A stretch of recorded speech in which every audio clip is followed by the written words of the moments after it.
वसुदेवसुतं देवं कंसचाणूरमर्दनं देवकी परमानन्दं कृष्णं वन्दे जगद्गुरुम्।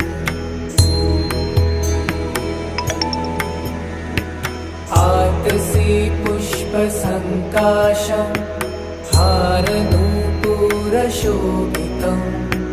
रत्नकङ्कणकेयूरं कृष्णं वन्दे जगद्गुरुम्।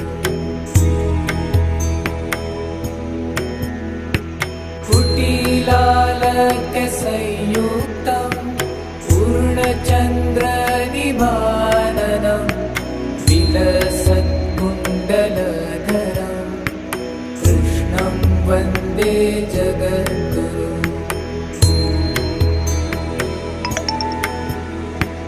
मन्दारगन्धसंयुक्तं चारुहासं चतुर्भुजं बर्हिपिञ्चावचूर्णं